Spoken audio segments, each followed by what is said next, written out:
Assalamualaikum warahmatullahi wabarakatuh. Innal hamdalillah nahmaduhu wa nasta'inuhu wa nastahdihi wa nastaghfiruh wa natubu ilaihi wa natawakkalu alaihi wa na'udzu billahi min shururi anfusina wa sayyiati a'malina. Man yahdihillahu fala mudilla lahu wa man yudlil fala hadiya lahu. Allahumma salli wa sallim wa barik ala Muhammad wa ala ali Muhammad kama sallaita wa sallamta wa barakta ala Ibrahim wa ala ali Ibrahim fil alamin innaka Hamidum Majid. Amma ba'd. Waalaikumsalam Badrul Azam. Waalaikumsalam Faris Misfar, Muhammad Zahir, Syafiq Murad, Lezmun Syahra. Waalaikumsalam. Waalaikumsalam warahmatullahi wabarakatuh. Nurila Ibrahim. Waalaikumsalam. Terima kasih kerana hadir. Syukur pada Allah kerana Allah bertemu kita dalam taman-taman syurga. Walaupun saya tak melihat tuan-tuan, tapi yakinlah malaikat melihat tuan-tuan. Kehadiran tuan-tuan ni tak lain tak bukan untuk menyemai, menyuburkan benih keimanan kepada Allah SWT. Mudah-mudahan petang ni kita tak ada apa-apa gangguan dalam penyampaian ceramah tuan-tuan ya. Ayat yang kita akan sentuh pada petang ni ayat 68 hingga seterusnya daripada surah Az-Zumar, Rumaniyah 4, iaitulah firman Allah SWT. A'udzubillahi minasyaitanirrajim. ونفخ في الصور فصعق من في السماوات ومن في الأرض إلا من شاء الله ثم نفخ فيه أخرى فإذا هم قيام ينظرون وأشرقت الأرض بنور ربها ووضع الكتاب وجيء بالنبيين والشهداء وقضي بينهم بالحق وهم لا يظلمون ووفيت كل نفس ما عملت وهو أعلم بما يفعلون. Sadaqallahul azim. Dan sangkakala pun ditiup, maka matilah semua makhluk yang ada di langit dan di bumi kecuali mereka yang dikehendaki oleh Allah. Kemudian ditiup sekali lagi sangkakala itu, maka ketika itu mereka bangun dari kuburnya menunggu keputusan Allah. Dan bumi pada mahsyar menjadi terang benderang dengan cahaya keadilan Tuhannya, dan buku-buku perhitungan amalan diberikan kepada masing-masing. Nabi-nabi dan saksi-saksi pun dihadirkan, lalu diberikan keputusan di antara mereka secara adil, sedang mereka tidak dirugikan. Dan kepada setiap jiwa diberi balasan dengan sempurna sesuai dengan apa yang telah dikerjakannya, dan dia lebih mengetahui apa yang mereka kerjakan. Ini adalah gambaran tentang kiamat, dan telah pun ditutup tirai. Jadi kekuasaan Allah dalam penciptaannya dan hukuman yang dikenakan kepada tuan-tuan ni boleh kasihan. Sekarang masuklah kepada episod terakhir daripada surah Az-Zumar, iaitu menceritakan tentang keadaan hari kiamat. Ditutup tirai apa yang telah dinyatakan tentang penguasaan Allah, tentang manusia yang tidak bersyukur pada Allah, golongan kafir yang mensia-siakan peluang keimanan kepada Allah. Dan sekarang sampailah kepada babak yang terakhir, iaitulah bagaimanakah di hujung kehidupan manusia nanti di akhirat. Maka tirai ini pun dibuka menceritakan tentang satu peristiwa yang akan berlaku di akhirat nanti, iaitu tiupan sangkakala pun ditiupkan. Kebanyakan para ulama mengatakan tiupan sangkakala ditiup sebanyak 2 kali. Yang pertama, manusia akan mati keseluruhannya kecuali yang dikehendaki oleh Allah untuk tidak mati. Dan kemudian tiupan sangkakala yang kedua, Allah SWT akan bangkitkan semua manusia untuk menuju ke mahsyar. Siapakah yang tidak mati itu? Kalangan para ulama menceritakan antara yang tidak mati itu merupakan malaikat Israfil yang meniup sangkakala ni. Ada yang mengatakan malaikat Jibril, ada yang mengatakan bidadari dalam syurga, ada yang mengatakan golongan syuhada, kerana Allah menyatakan wala tahsaban allazina qutilu fi sabilillahi amwata bal ahya'un 'inda rabbihim yurzaqun. Jangan kamu sangkakan orang yang mati di jalan Allah itu mati, sebenarnya mereka hidup di sisi Allah. Tapi tiada satu pendapat muktamad yang Nabi jelaskan, yang Nabi SAW sebutkan bahawa inilah golongan yang akan kekal tidak mati. Tidak ada tuan-tuan penjelasan itu. Maka memadailah untuk kita membawakan ayat ini seperti yang Allah kehendaki, iaitu ada di kalangan makhluknya yang tidak dimatikan oleh Allah, illa man syaa Allah, kecuali yang Allah kehendaki. Jadi kemudian tiupan sangkakala yang kedua, kata Dr. Habba Zuhairi dalam Tafsir Munir ini tuan-tuan, muka surat 293, tiupan kedua sebagai pembangkit manusia dari kubur. Semua makhluk yang mati akan bangkit dari kuburnya. Kemudian wa asyraqatil ardu binuri rabbiha, dan bersinarlah dengan perhitungan dan hukuman yang penuh keadilan dan kebenaran. Wa wudi'al kitab, dan diletakkan kitab atau lembaran perbuatan manusia untuk diperhitungkan. Wasyuhada, dan dibawa datang para golongan yang mati syahid, wa qudiya bainahum bil haqq, dan keputusan hukum yang adil bagi manusia, wa hum la yuzlamun, mereka tidak dizalimi, wa wufiyat kullu nafsin ma amilat wa huwa a'lamu bima yaf'alun, dan setiap jiwa akan mendapat hak dan balasan masing-masing. Allah Maha mengetahui segala hal yang mereka kerjakan dan tidak memerlukan kepada saksi, kerana Allah SWT lebih mengetahui segala-galanya. Jadi tuan-tuan hati dan dikasihkan, ini adalah gambaran peristiwa berlakunya kiamat. Jadi kalau kita lihat huraian yang dikemukakan oleh para ulama tafsir, cuba kita perhatikan pada tafsir ini muka surat 294. Dijelaskan beberapa situasi pada hari kiamat. Yang pertama sekali, wa asyraqatil ardu binuri rabbiha, tanah padang mahsyar itu menjadi terang dengan terbitnya kebenaran Allah dalam proses persidangan mahkamah bersama dengan makhluknya itu, dan keadilan Allah untuk memberikan keputusan yang tepat kepada sekalian hamba-Nya. Wa wudi'al kitab, dan perkara yang kedua adalah proses terjadinya mahkamah itu, iaitu buku dan lembaran amalan manusia dinampakkan, diletakkan di hadapan mereka. Yang ketiga, waji'a bin nabiyina wasyuhada, dan para malaikat, para nabi dan juga para syuhada akan dibawa datang untuk menjadi saksi kepada manusia di atas segala yang mereka lakukan. Jadi demikianlah tuan-tuan dan hati dan dikasihkan, datangkan para syuhada, itu kaum mukminin yang mati syahid di jalan Allah, mereka akan jadi saksi pada hari itu terhadap orang yang mendustakan kebenaran. Bahawa mereka akan tampil dengan berkata, wahai Rasulullah, wahai Tuhan, kami menyaksikan bahawa Rasulullah SAW telah datang memberikan petunjuk, bimbingan, tapi golongan ini masih lagi ingkar. Walaupun mereka tidak bertemu dengan kita, walaupun mereka tidak bertemu dengan orang akhir zaman yang menentang Islam, tapi para syuhada ni tetap akan memberikan persaksian kepada Allah SWT di atas ilmu dan juga kaedah yang Allah kehendaki. Jadi dalam ayat ini kita dapat lihat bila Allah menggunakan 4 ungkapan. Yang pertama, wa qudiya bainahum bil haqq, keputusan adalah adil, tidak akan ada yang dizalimi. Wa hum la yuzlamun, tidak ada seorang pun yang akan dikurangi pahalanya atau ditambah dengan azab. Mana zalim ni dalam konteks akhirat? Sama ada kebaikan yang dilakukan itu diambil oleh Allah, diberi kepada orang lain, ataupun ditambah padanya perkara yang dia tidak lakukan, itu tidak akan berlaku di peringkat pertama. Ia akan berlaku di peringkat kedua bila si pesalah ni gagal untuk mempertahankan diri kerana pernah buat aniaya pada orang. Itu golongan muflis yang telah kita pelajari sebelum ini. Yang ketiga, dalam rangka hukuman ini dilakukan, wa wufiyat kullu nafsin ma amilat, setiap jiwa akan diberi keputusan balasan berpandukan kepada buatan mereka, baik atau buruk.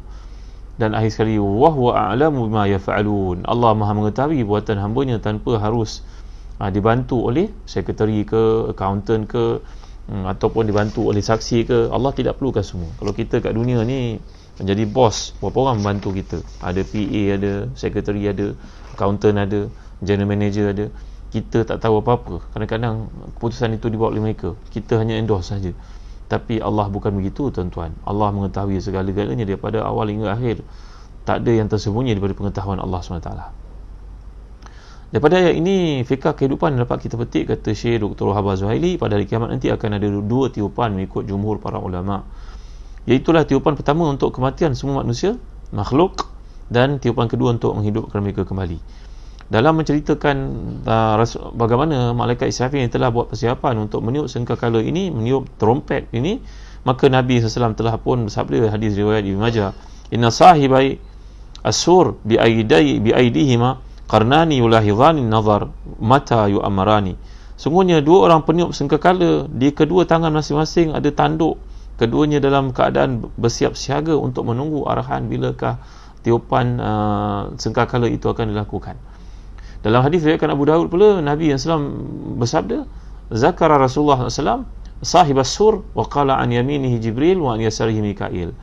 Nabi bersabda bahawa malaikat Israfil yang tugasnya meniup sangkakala trompet ini, tuan-tuan, di kanannya adalah merupakan malaikat Jibril, di kirinya merupakan malaikat Mikail, menanti arahan daripada Allah untuk ditiup sangkakala itu, menandakan manusia semua akan mati, dan tiupan yang kedua manusia akan dibangkitkan oleh Allah semula untuk menerima segala catatan amalan mereka dan dihukum. Jadi terdapat perbezaan antara para ulama menjelaskan dalam tiupan sangkakala pertama. Ada mengatakan bahawa mereka yang tidak mati itu adalah orang yang mati syahid, mereka tu berada di sekitar arasy Allah. Ini berdasarkan hadis dari Abu Hurairah diriwayatkan Abu Al-Qushairi pada hadis Abdullah bin Umar, yang diriwayatkan Sa'labi. Pendapat lain mengatakan mereka yang tidak mati itu ila man syaa Allah, itu antaranya malaikat Jibril, Mikail, Israfil dan malaikat pencabut nyawa. Ini merupakan bagaimana Rasulullah SAW telah pun bersabda ketika membaca ayat wa nufikha fis suri fasa'iqa man fis samawati wa fil ardi ila man syaa Allah. Maka mereka berkata, ya Nabi Allah, man humul ladzina istathna Allah Ta'ala, siapakah mereka yang dikecualikan itu wahai Rasulullah daripada kematian? Maka Nabi menjawab SAW, hum Jibril wa Mikail wa Israfil wa malakul maut. Mereka itu bukan Jibril, Mikail, Israfil dan malakul maut. Walaupun hadis ini ada penilaian para ulama padanya kerana ia bukan hadis yang sahih. Jadi disebutkan bahawa Jibril diperintahkan mencabut nyawa Mikail, kemudian Israfil dan malaikat pencabut nyawa, kemudian Allah SWT mencabut nyawa Jibril. Dalam hadis yang disebutkan inna akhirahu mautan Jibril alaihissalam. Dalam hadis ini lanjutan mengatakan bahawa Jibril akan mencabut nyawa malaikat Mikail dan juga Israfil dan malaikat Israel, iaitu pencabut nyawa. Kemudian Allah akan mencabut nyawa Israel bagi mensaksikan maksud firman Allah, kullu nafsin za'iqatul maut. Setiap yang merasai kehidupan pasti merasai mati. Setiap yang hidup pasti akan merasai mati. Jadi Jibril pun akan mati. Wallahu a'lam. Jadi tuan-tuan hati dan dikasihi, Imam Qurtubi berkata hadis Abu Hurairah tentang para pejuang syahid, bahawa mereka tidak mati, mereka itu di sisi Allah seperti firman Allah surah Ali Imran. Maka pendapat ini, kata Imam Qurtubi, merupakan hadis yang sahih. Wallahu a'lam. Jadi ba'tsu itu kebangkitan, baik langit ataupun di bumi, mereka dibangkitkan di kubur masing-masing dengan jasad dan ruh. Mereka akan berdiri untuk menunggu perintah dan menunggu apa yang terjadi pada mereka. Walaupun seseorang itu mati, hancur tubuhnya, dilanggar, mati tubuhnya dimakan, hancur tubuhnya dimakan ikan, dimakan binatang buas, bersepah-sepah dagingnya, maka semuanya tetap akan dikembalikan oleh Allah SWT juga dengan ruh dan jasad yang sempurna bagi menerima hukuman dan ke mahkamah Allah SWT. Pada mahsyar bercahaya dan bersinar dengan keadilan Allah dan keputusan yang tepat oleh hamba-Nya. Kekeliruan adalah kegagalan keadilan saya atas masukkan itu wangi padang mahsyar. Jadi Abu Ja'far Nuhas berkata firman Allah wa asyraqatil ardu bi nuri rabbiha, ditafsirkan dengan hadis marfu' dengan sanad yang sahih, kamu akan melihat Allah tanpa merasa kesulitan dalam melihatnya. Maksudnya Allah tidak mengalami kesusahan seperti berdesak-desak ketika kita nak berjumpa dengan raja di dunia. Jadi hadis ini menerangkan bahawa Allah akan tampil dengan zatnya yang kita pun tidak boleh nak gambarkan. Maka semua orang akan melihat Allah dalam keadaan tidak sulit, tidak berempat-empat, tidak pelanggaran satu sama lain, tidak berdesak seperti kita lihat contohnya seorang raja yang tampil datang ke khalayak ramai. Melihat Allah ni tuan-tuan, bukan dia kita menyentuh objek seperti yang kita tajsimkan, kita jisimkan Allah, samakan Allah dengan makhluk. Bukan tuan-tuan. Ini kita telah pun jelaskan dalam hadis-hadis dan juga ayat-ayat mutasyabihat bahawa bila datang ayat seperti ini, kita menyebutnya kama warat. Kita sebut bagaimana Allah dan juga Nabi-Nya SAW sebutkan. Kita setakat itu saja. Para ulama salafus salih mereka tidak mentakwilkan. Ulama-ulama moden mereka mentakwilkan mengikut kesesuaian maksud yang sesuai, yang mudah untuk kita faham. Kalau kita gambarkan, saya melihat bulan pada malam ini, bulan penuh, dah masuk 15 Ramadan contohnya, dah masuk tengah Ramadan, maka saya nampak bulan penuh. Orang di Amerika pun nampak bulan juga, orang di Afrika pun nampak bulan juga, orang di Saudi nampak bulan juga. Jadi nampak bulan ini tak sama lah macam kita lihat di tempat-tempat berbeza.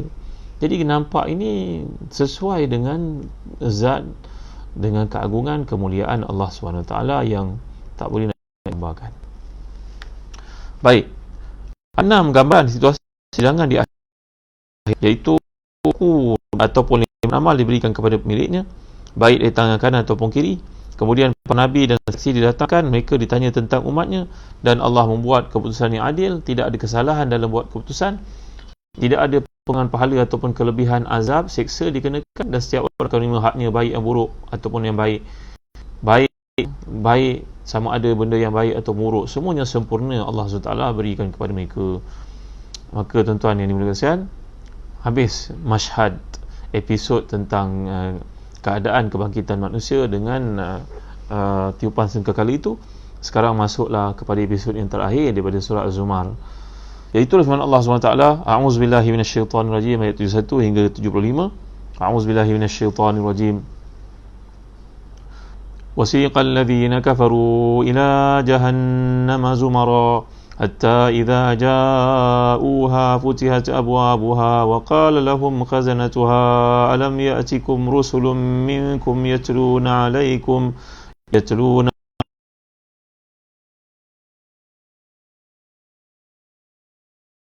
هذا قالوا ولكن حق كلمة على الكافرين قيل ادخلوا أبواب جهنم خالدين فيها فبئس مثوى المتكبرين وسيق الذين اتقوا ربهم إلى الجنة زمرا حتى إذا جاءوها وفتحت أبوابها وقال لهم خزنتها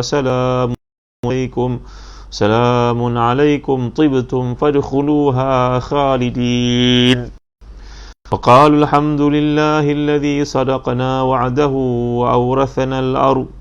وأورثنا الأرض نتبوأ من الجنة حيث نشاء فنعم أجر العاملين الملائكة حافين من حول العرش يسبحون بحمد ربهم وقضي بينهم بالحق وقيل الحمد لله رب العالمين. Sadaqallahul azim. Orang-orang kafir digiring ke neraka Jahannam dalam keadaan berombongan, sehingga apabila mereka sampai kepada neraka itu, pintu-pintunya dibukakan dan penjaga-penjaga berkata kepada mereka, apakah belum pernah datang kepadamu rasul-rasul dari kalangan kamu yang membacakan ayat-ayat Tuhanmu dan memperingatkan kepadamu akan pertemuan dengan hari ini? Mereka menjawab, benar ada, tetapi ketetapan azab pasti berlaku terhadap orang-orang yang kafir. Dikatakan kepada mereka, masuklah kamu ke dalam pintu neraka Jahannam itu, kamu kekal, maka ke Jahannam itu seburuk-buruk tempat bagi orang yang menyombongkan diri. Dan orang yang bertakwa kepada Tuhannya dihantar ke dalam syurga secara berombongan, hingga bila mereka sampai kepada syurga dan pintu-pintunya dibukakan, penjaga-penjaga syurga itu berkata kepada mereka, salam, kesejahteraan ke atas kamu, bahagialah kamu, maka masuklah kamu kekal dalamnya. Dan mereka berkata, segala puji bagi Allah yang telah memenuhi janjinya kepada kami dan telah beri tempat ini kepada kami, sedang kami diperkenankan menempati syurga yang mana kami, maka syurga itu sebaik-baik balasan bagi orang yang beramal. Dan kau wahai Muhammad akan melihat malaikat-malaikat melingkar di keliling arash, bertasbih memuji Tuhannya, lalu diberikan keputusan di antara mereka, hamba-hamba Allah secara adil, dikatakan segala puji bagi Allah Tuhan sekalian alam. Dalam ayat kita dapat lihat bahawa orang memaki syurga dan juga neraka ini berlaku secara berombongan, berkumpulan. Zumrah ni maknanya zumar, iaitu berkumpulan. Kerana di dunia lazimnya bila kita nak buat kebaikan, biasanya kita lakukan ia secara beramai-ramai. Maka seseorang itu bila dia nak hadir ke masjid, dia rasa resah, gelisah kalau dia hadir seseorang. Dia nak kawan-kawannya hadir bersama. Kalau musim tadarus pada waktu tiada PKP dulu ni, kita tadarus kat masjid, kat surau, kita rasa seronok bersama dengan kawan-kawan.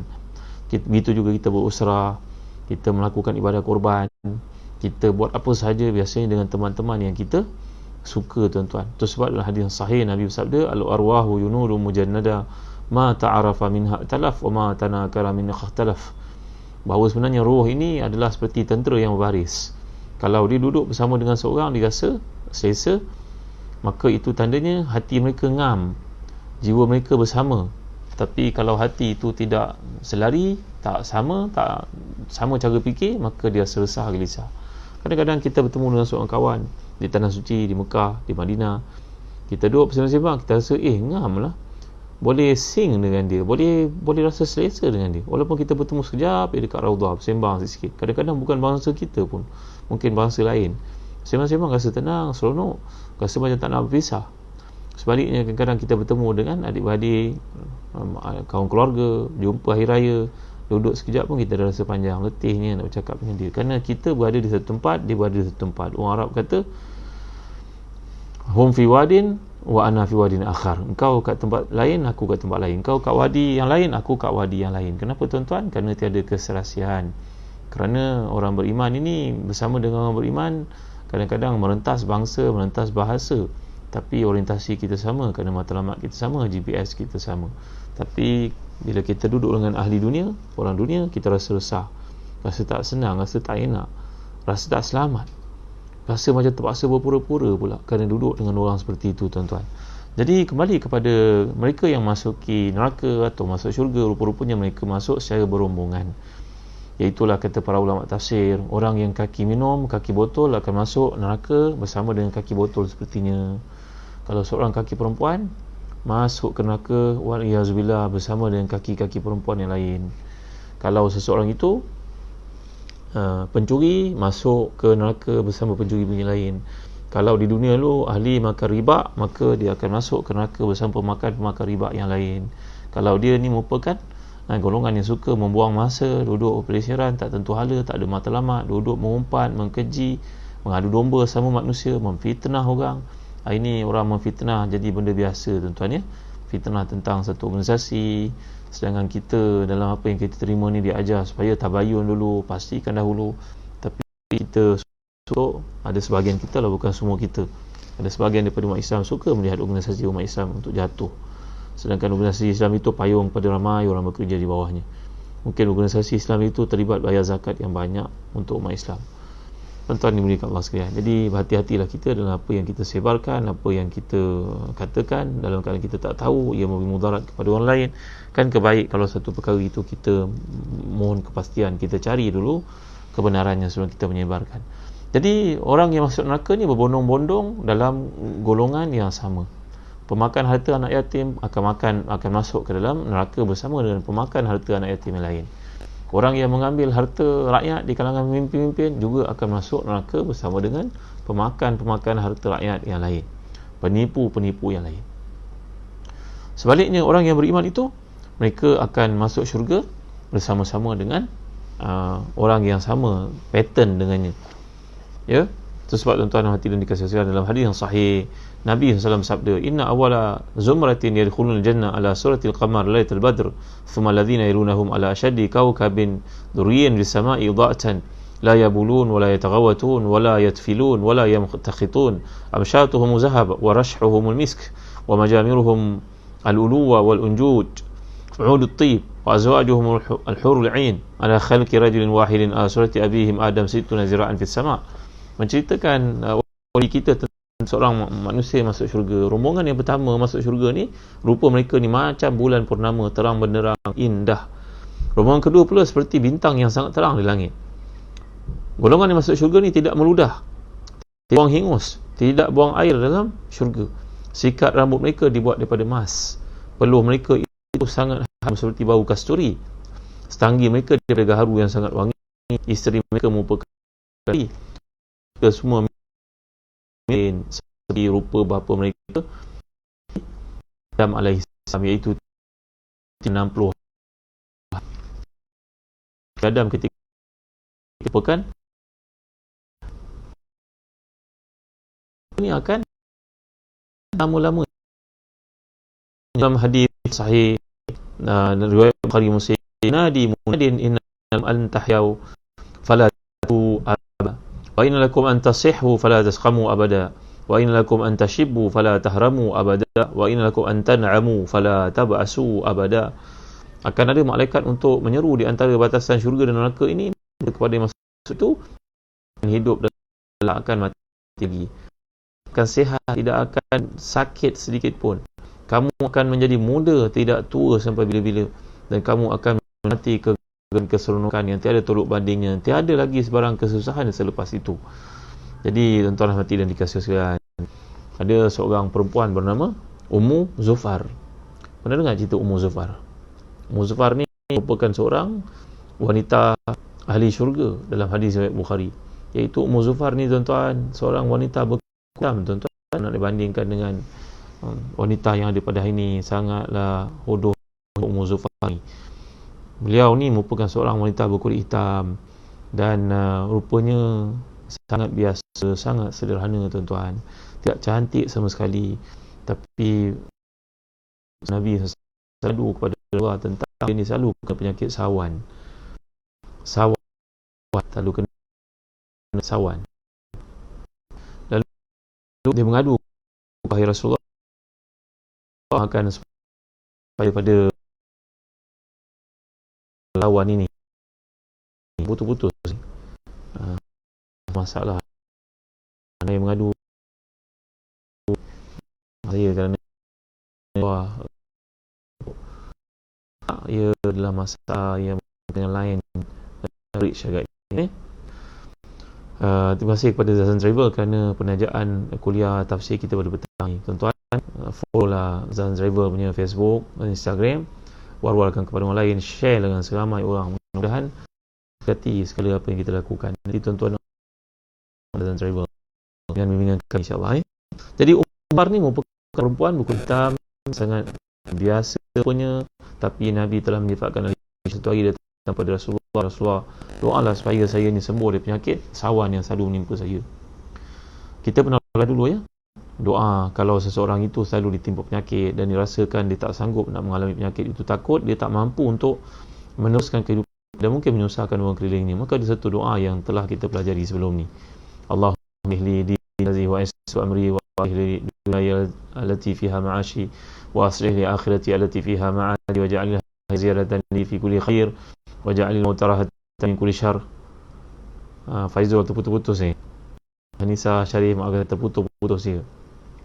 Doa ni maksudnya, ya Allah, baikilah untukku agamaku yang merupakan benteng hidup, baikilah untukku duniaku yang aku hidup padanya, baikilah untukku akhiratku yang akan aku kembali padanya. Jadikanlah kehidupan ni sebab bertambah-tambah amal salihku, jadikanlah kematian itu keselamatanku dari sebarang musibah, daripada perkara-perkara yang akan memudaratkan agamaku. Doa dibacakan ramai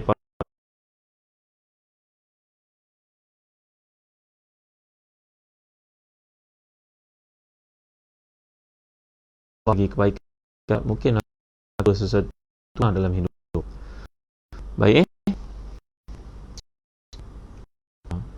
Haira Kamarun hari ini lain internet problem, most Facebook live online sangkut. Baik Nur Azia Ayub, wanita namanya Ummu Zufar. Jadi akhirnya dia bertemu dengan Nabi dan mengadu kepada Nabi, wahai Rasulullah, saya mengalami penyakit ni dan saya mohonlah kepada Rasulullah, doakan saya supaya saya sembuh. Maka Nabi telah bersabda kepadanya, wahai Ummu Zufar, kalau aku doakan kau sembuh, kau akan sembuh, tapi tiada jaminan untuk masuk syurga. Tapi kalau engkau bersabar di atas ujian yang berlaku ini, aku doakan untuk engkau bersabar, engkau akan masuk syurga dengannya. Ummu Zufar ni nangis dengan Nabi sebut. Kadang-kadang kita dalam hidup ni mengalami perkara-perkara penyakit, maka hendaklah kita tahu bahawa Allah Maha mengetahui penyakit yang kita alami. Janganlah cerita-cerita dengan orang, cukuplah kita cerita dengan doktor. Kalau cerita dengan orang pun hanya untuk dapat nasihat, kerana takut banyak-banyak cerita nanti boleh menyebabkan kita sudah tidak ikhlas lagi dalam ujian yang berlaku. Ada seorang tabi'in yang namanya Uwais Al-Qarni radhiyallahu anhu. Beliau ni duduk di Yaman. Dia tak sempat jumpa Rasulullah kerana jaraknya jauh dan dia pun miskin, dan dia kena jaga ibunya yang sudah tua, badannya besar, sakit, lumpuh, buta. Maka Uwais terpaksa mewakafkan dirinya tidak pergi kerja untuk menjaga ibunya, bimbang tak ada orang nak jaga ibunya, maka dia makan apa yang ada, qanaah dalam hidupnya. Maka Uwais ini pernah ditimpa penyakit kulit, dan orang pun takut nak mendekatinya. Barangkali macam kisah Nabi Ayub juga. Nanti kita lihat surah Al-Anbiya, cerita Nabi Ayub kalau ada kesempatan, tuan-tuan ya. Maka Uwais ini mengalami penyakit, doanya mustajab. Maka ibunya berkata kepadanya, Uwais, doalah nak supaya engkau sembuh, orang geli dengan kau wahai Uwais. Maka Uwais Al-Qarni akhirnya memenuhi perintah ibunya supaya berdoa kepada Allah untuk sembuh, sedangkan dia takut nak berdoa kepada Allah. Kerana bagi orang-orang yang makamnya tinggi, penyakit itu hadiah daripada Allah. Susah kita nak fikir begitu ya tuan-tuan ya. Kalau kita sakit, kita kena dapatkan rawatan, kita doa kepada Allah. Tapi orang yang makamnya tinggi seperti Nabi Ayub, seperti Uwais Al-Qarni, mereka ni takut dalam permintaan mereka itu menandakan mereka tidak sabar, iman mereka tidak tinggi. Maka mereka bersabar atas penyakit yang menimpa kerana itu hadiah dari Tuhan. Maka Uwais Al-Qarni ni akhirnya berdoa kepada Allah untuk memenuhi permintaan ibunya. Dia minta kepada Allah doa supaya sembuh semua penyakit kulitnya. Tapi Allah tinggalkan sedikit pada tapak tangan ini, barangkali sebesar wang 50 sen, supaya setiap kali aku nak buat maksiat, aku lihat di tangan ini ada kesan penyakit yang pernah berlaku padaku, maka aku pun tidak melakukan maksiat kerana teringat akan nikmat Allah, aku sakit disembuhkan olehnya. Maka tuan-tuan, Ummu Zufar begitu juga. Dia sakit, dia jumpa dengan Nabi, maka Nabi telah berkata kepadanya, wahai Ummu Zufar, kalau engkau bersabar bagimu syurga, Dia kata, wahai Rasulullah, kalau gitu doa kalau untuk saya. Kalau saya kena sawan ni, janganlah sampai aurat saya terbuka, wahai Rasulullah. Kerana orang sawan ni susah tuan-tuan. Dia sawan, dia tak sedar diri. Maka Ummu Zufar minta kepada Rasulullah SAW supaya mendoakannya, supaya kalau sawan janganlah sampai terbuka aurat. Maka Nabi pun telah mendoakan untuknya. Jadi dia bersabar atas ujian berlaku. Rasulullah mendoakan untuknya, dan Ummu Zufar ini adalah wanita yang dijamin masuk syurga oleh Rasulullah sallallahu alaihi wasallam. Hadis ini menunjukkan kepada kita bahawa orang yang masuk syurga ini adalah orang yang banyak sabarnya di dunia. Kita dah bincang dalam surah Az-Zariyat dahulu, kita dapat lihat dalam surah-surah yang lain. Mereka ini merupakan golongan yang kanu qalilan minal laili ma yahja'un wa bil ashari hum yastaghfirun wa fi amwalihim haqqun sa'il wal mahrum. Ini sifat-sifat orang yang di dunia lalu dia susah tuan-tuan. Kalaulah kita ikut gambaran dikemukakan oleh para ulama, seperti contohnya Imam Dr. Ratib An-Nabulisi dalam tafsirnya, seorang daripada kita nak menjadi doktor, belajar daripada SPM lagi bersungguh-sungguh dia. Orang nak jadi doktor ni orientasinya luar biasa tuan-tuan. Dia belajar bersungguh-sungguh, tak angkat muka. Berapa banyak investment bapak dia siapkan untuk dia, belajarnya, beli bukunya, hadir ke tutorialnya, pergi ke universiti yang mahal bayarannya. Akhirnya selepas 6 tahun graduate lah seorang doktor. Tak graduate lagi tuan-tuan, housemanship, pergi lagi ke hospital, kerja lagi, dibuli orang lagi, on call lagi, kadang-kadang 24 jam tak balik lagi, tak sempat tidur lagi. Dan dalam musim COVID seperti ini, lagi kesian doktor-doktor. Tapi lepas 10 tahun, lepas dia belajar 6 tahun, jadi doktor 10 tahun, lepas tu keluarlah seorang doktor terkemuka yang dipanggil sebagai, contohnya pakar perubatan kanak-kanak, neurologi, surgeon, consultant, apa lagi namanya. Tuan-tuan, ingat bagaimana nak jadi doktor ni menagih daripadanya kehidupan yang luar biasa tuan-tuan, pengorbanan luar biasa, masanya, wang ringgitnya, tenaganya, mentalnya. Akhirnya barulah dia mampu jadi seorang doktor pakar, buka klinik sendiri ke, hospital sendiri ke, bekerja dengan pihak private ke. Maka 10 orang yang datang padanya satu hari, 10 orang datang, charge-nya mungkin satu orang tu RM1,000. Tak salah pun, sebab dia memang keahlian tinggi dalam bidang itu. Maka satu hari saja mungkin pendapatannya lebih daripada RM10,000. Berapa pendapatan setahun, sebulan tuan-tuan? Itu semua kesan daripada pengorbanan yang dilalui ketika zaman belajar dahulu dan bekerja. Walillahil masalul a'la. Kita tak layak nak samakan dunia ni dengan akhirat tuan-tuan, kerana Imam Ghazali mengatakan serendah-rendah darjat faqih, dia mengetahui bahawa dunia itu memang tiada tolok bandingnya. Tak boleh nak menandingi sedikit pun daripada akhirat. Tak mampu nak menandingi dunia ni, tak boleh nak bandingkan akhirat langsung. Tapi ini untuk bagi simplify tuan-tuan, nak bagi faham mudah. Maknanya pengorbanan orang yang melayakkannya untuk dapat syurga Allah di dunia ini adalah dia bekerja bersungguh-sungguh, dia mentaati perintah Allah dengan bersungguh-sungguh, dia melakukan amal salih dengan bersungguh-sungguh, keikhlasannya luar biasa. Barulah dia akan layak mendapati nikmat yang Allah peruntukkan di akhirat itu. Jadi bagaimana penjelasan oleh para ulama dalam konteks orang yang masuk syurga, yang masuk neraka ini, kita dapat lihat bahawa yang masuk syurga pula akan mewarisi tempat dalam syurganya. Kenapa Allah selalu sebut dalam ayat Quran, kalau kita perhatikan, bahawa Allah menyatakan wa qalu alhamdulillahillazi sadaqana wa'dahu wa awrathana al-ardana tabawwa'u minal jannati haitsu nasha. Mereka berkata syukur pada Allah yang telah pun membenarkan janji kepada kami dan mewariskan tempat ini untuk kami duduk dalam syurga sebagaimana kami suka. Itulah balasan yang paling baik. Rupa-rupanya bila Allah sebut ulaika humul warithun, mewarisi ni, apa maksud mewarisi ni tuan-tuan? Ada sebuah hadis yang kitab tazkirahnya, ma minkum min ahadin illa lahu manzilani, manzilun fil jannah wa manzilun fil nar, fa idza mata fadakhala an-nar waritha ahlul jannati manzilahu. Tidak ada seorang pun daripada kita ni melainkan Allah telah memperuntukkan untuknya dua tempat. Tempatnya dalam syurga, tempatnya dalam neraka. Setiap kita, ya. Tempatnya dalam syurga dan tempatnya dalam neraka. Andai seseorang itu melakukan kemungkaran, kemaksiatan, maka mati dia dalam kefasikan, masuklah dia ke neraka. Neraka yang telah disiapkan untuknya itu, maka syurga dia itu diwarisi oleh orang yang beriman. Ini maksud hadis Nabi SAW. Maka Allah akan memberi ke yang gagal memasukinya, yang dicampakkan ke dalam neraka kerana kegagalannya untuk mematuhi perintah Allah Subhanahu Wa Taala. Jadi bila kita lihat ayat yang digunakan Allah, tibtum fadkhuluha khalidin. Tibtum ini perkataan taba, yatibu, tibtum. Maknanya baik kamu. Kamu telah menunjukkan sifat yang ketika di dalam mematuhi perintah Allah Subhanahu Wa Taala. Walaupun kamu kelemahan, kamu ada kecuaian, tapi kebaikan-kebaikan kamu lakukan lebih banyak daripada kecuaian kamu, maka Allah akan mengampunkan kamu. Jadi tuan-tuan hati dan dikasihi, ayat ini kata para tafsir, contohnya Imam Wahab Az-Zuhairi yang tafsirnya, demikian tidak menutup kemungkinan pelaku boleh masuk surga selepas mendapat keampunan daripada Allah, kerana keampunannya membuatkan mereka kembali bersih. Jadi dalam ayat yang disebut di sini oleh Allah SWT, bahawa manusia akan masuki syurga secara bergerombolan, berombongan. Orang melakukan ketaatan itu akan masuk dengan golongan yang sama dengannya, dan kita telah pelajari dalam kuliah yang lalu bahawa pintu syurga ni setengah mengatakan ada 8, luasnya seperti dari Mekah menuju ke Yaman, ataupun dari Mekah menuju ke Busra di Syam.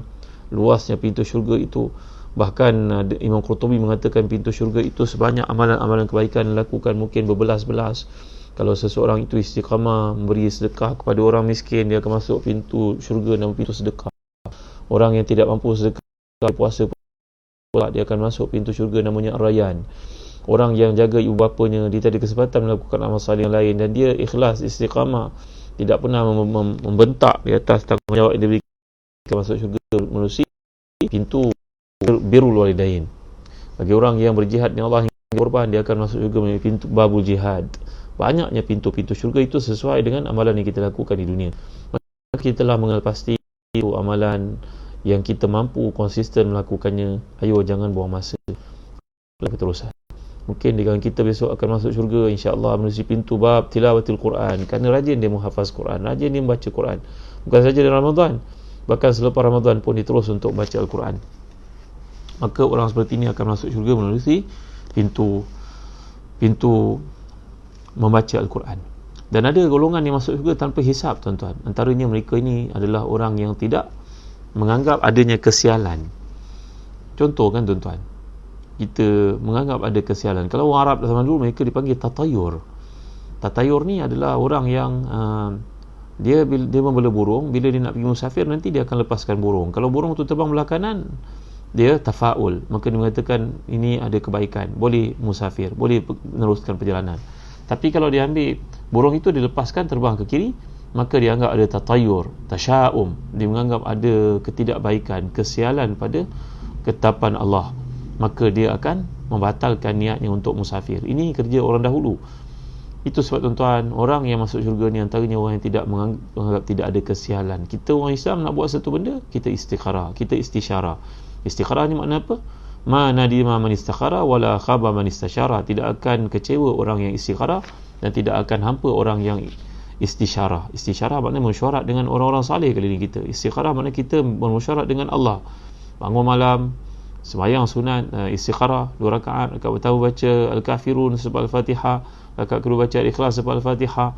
Nanti di hujungnya kita berdoa, Allahumma inni astakhiruka bi'ilmika wa astaqdiruka biqudratika wa anta ta'lam wa la a'lam anta wa anta a'lamul ghuyub. Allahumma in kunta ta'lam anna hadha al-amr khairul li fi dini wa 'ashi wa 'aqibati amri faqdirhu li wa yassirhu li. Allahumma in kunta ta'lam anna hadha al-amr sharrul li fi dini wa 'ashi wa 'aqibati amri fasrif anni wasrifni anhu waqdir li khairu waqdir li al-khaira haitsu kan. Doa kita minta pada Allah petunjuk untuk buat satu keputusan. Ataupun yang paling kurang tuan-tuan, doalah Allahumma la khaira illa khairuk wa la tayra illa tayruk wala ilaha ghairuk. Kalau kita berasa tak sedap hati, kita nak pergi musafir ni, tiket dah beli ni, kita kena pergi ni sebab outstation ni, hati rasa tak tenang, hati rasa tak lapang, apalah berlaku ni, syaitan mengganggu gugat niat-niat baik kita tuan-tuan. Maka kita amalkan doa ni, Allahumma la khaira illa khairuk wala tayra illa tayruk wala ilaha ghairuk. Berikut tuan, Allahumma la khaira illa khairuk wala tayra ila tayruk wala ilaha ghairuk. Maksudnya, ya Allah, tiada kebaikan melainkan apa yang kau tetapkan sebagai kebaikan. Tiadalah kesialan pada burung yang dilepaskan seperti yang dianggap oleh orang tertentu itu, melainkan apa yang kau tetapkan keburukan itu berlaku.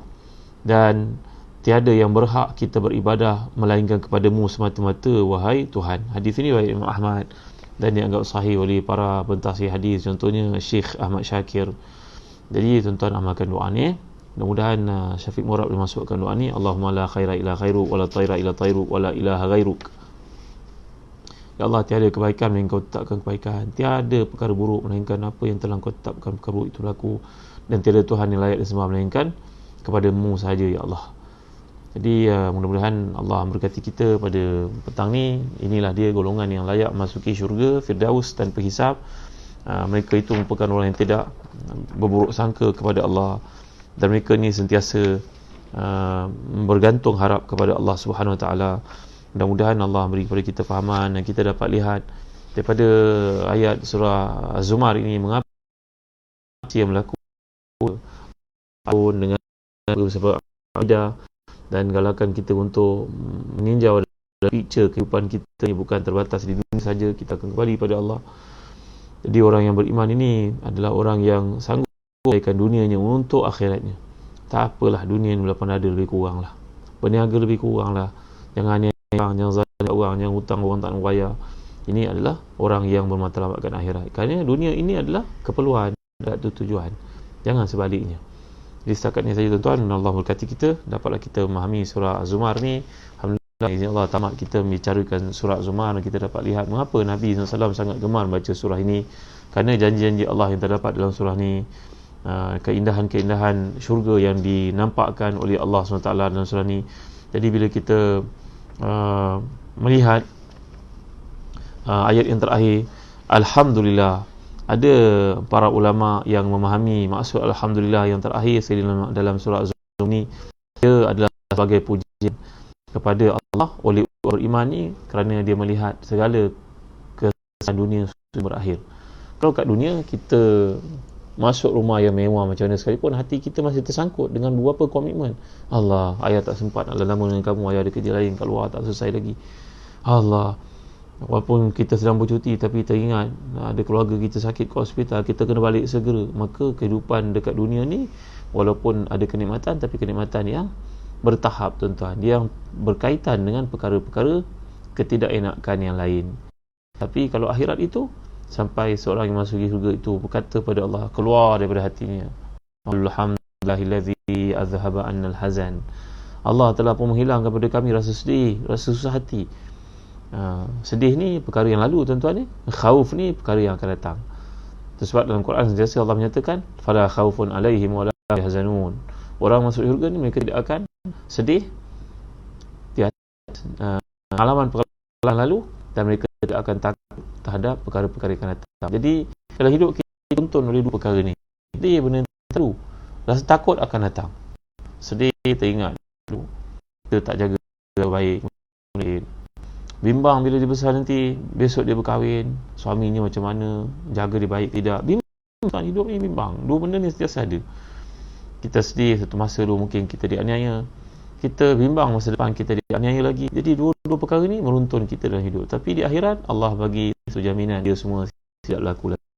Itu orang yang beriman akan menyatakan waqalu alhamdulillahillazi, ya Allah, syukur pada azhal hazan, sungguhnya telah menghilang daripada kami rasa sedih, rasa susah hati, rasa takut pada masa akan datang. Jadi setakat ini saja dulu, Allahu a'lam.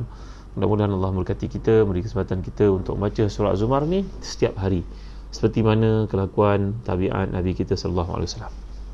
Jadi antara doa yang telah kita pelajari tadi, mudah-mudahan Syafiq Murad dapat masukkan. Allahumma la khaira illa khairuk, wa la taira illa tairuk, wa la ilaha ghairuk. Hadis riwayat Ahmad dalam musnadnya. Ada ke Syafiq Murad nak masuk ke?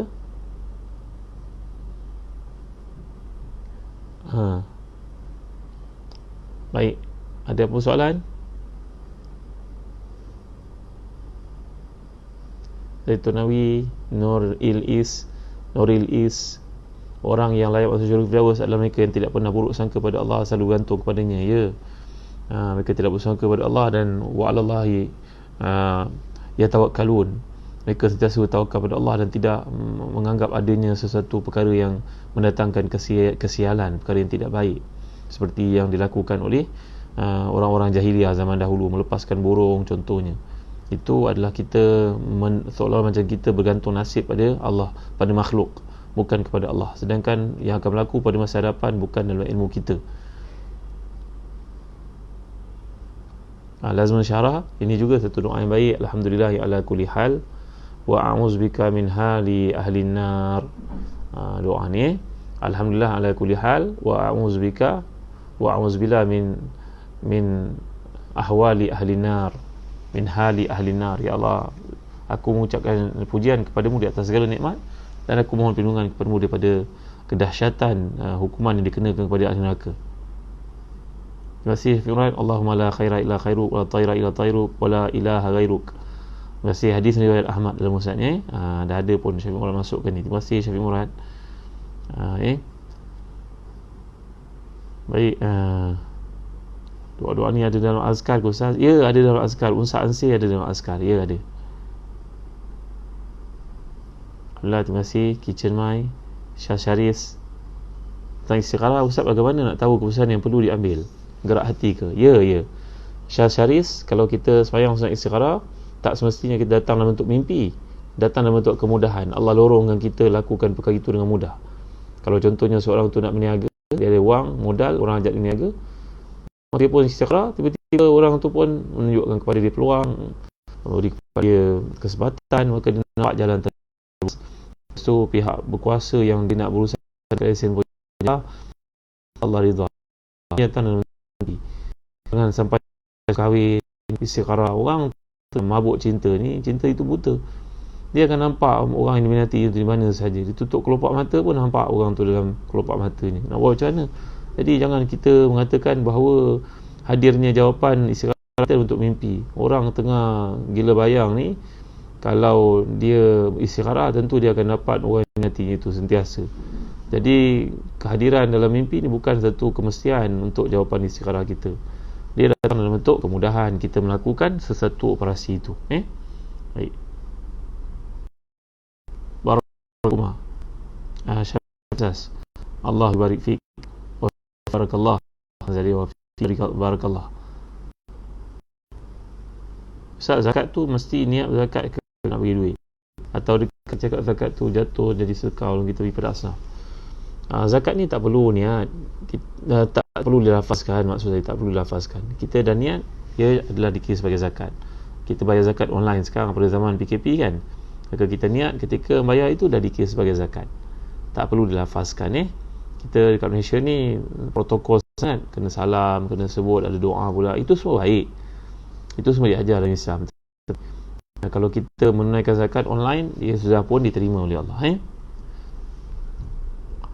Jika kita tak cakap zakat tu jatuh sedekah walaupun kita beri pada asnaf, tak semestinya Fatimah. Cik Fatimah, tak semestinya. Bila kita niat sebagai zakat, jadi zakat lagi. Tak perlu dilafazkan. Jadi niatlah.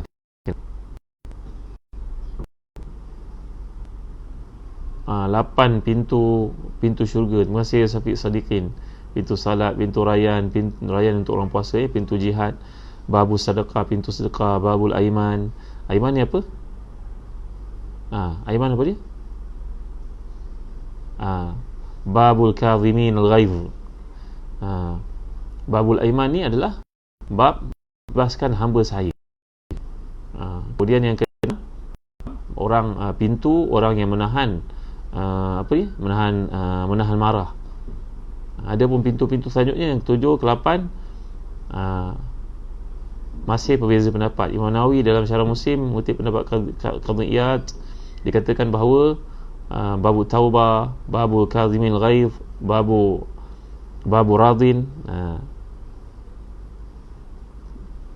Jadi pintu ni perselisihan para ulama.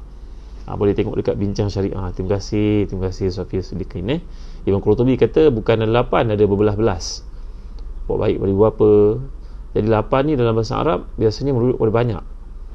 Jadi bila menyebut 8 biasanya merujuk kepada banyak. Ini satu gaya komunikasi dalam penggunaan bahasa Arab. Jadi kata para ulama, sebenarnya bukan 8 lebih 8. Ada kalau mereka mengatakan demikian. Baik ustaz, boleh ke orang yang tak puasa, contoh uzur, baca doa buka puasa Mutiara Tuah? Boleh baca doa buka puasa walaupun dia uzur, boleh, tak salah. Ustaz, esok boleh tadabbur surah Taha, itu surah favourite saya. InsyaAllah Zian, terima kasih cadangan diberikan. Ada macam-macam cadangan. Nanti saya lihat ada cadangan surah Tariq, ada cadangan surah Kahfi, nanti saya tengok. Terima kasih Syafiq Murad sekali lagi. Rohaya Talib, saya tak yakin masuk juga, tapi saya yakin janji Allah untuk akan masuk, beriman kepada Allah, buat Allah suruh nanti yang Allah larang, insyaAllah. Terima kasih Rohaya, insyaAllah. Dan nanti ahli syurga. Besok jangan lupa Azra'iyat Senam. Macam mana? Soalan lain sikit, macam mana kawan internet ni? Ustaz nak baca buku, kena peruntukkan masa lah. Macam kita makan, ada waktu dia. Lapar kita makan, selapar kita makan, berhenti sebelum kenyang. Begitu juga ilmu kena tambah. Nak duduk, nak tidur, sebelum tidur ngantuk baca. Bila kita lepas sahur tu, Allah firman, inna Quran al-fajri kana mashhuda. Orang baca Quran waktu sahur, waktu fajar, sebelum subuh itu disaksikan oleh para malaikat. Ambillah kan, baca 10 ayat. Baca 10 ayat tidak akan ghaflah, penyakit lalai, cuai dalam agama. Amalkan. Jadi cari masa untuk kita membaca. Curi masa untuk kita baca. Cari dan curi. Dan jangan lupa pelajari dulu. Allahumma fa'alni ma 'allamtani wa 'allimni ma yanfa'uni wa zidni ilman. Kan Allah tak beri aku ilmu manfaat, tambahlah ilmuku. Ajar aku satu ilmu manfaat, tambahlah ilmuku. Ini diajar dalam doa kepada Rasulullah SAW yang kita telah amalkan sebelum ni. Allah beri bukan tapi juga bila Allah beri kemudahan. Apa kita perlu Ustaz baca tentang kisah Abang Saleh? Ada banyak. Antaranya saya baca kitab namanya Al-Isabah. Antaranya saya baca Al-Ghabah. Saya baca kitab Syiar A'lamin Nubala. Dan saya juga baca buku-buku yang kecil macam buku Dr. Abdul Rahman Ra'fat Basha. Dan saya baca juga Khalid Muhammad Khalid, Rijal Haulan Nabi SAW. Dan saya baca juga kitab Kandah Hayatus Sahabah. Banyak saya baca, banyak. Ustaz, orang mati perangan, mati syahid perangan. Orang syahid dalam perangan, roh mereka akan dibawa masuk ke syurga burung, sejenis burung yang khas macam pesawat lah soalnya untuk kita faham. Akan terus dinaikkan makamnya di tempat yang tinggi, kecuali orang yang datang. Kalau dia datang, dia akan manakala orang yang mati biasa, dia akan duduk di tempat yang lain. Dia tidak dicampurkan. Terima kasih sebanyak untuk Ustaz Temu Petang ni. Terima kasih Sofi Sidin. Dekat ni dulu.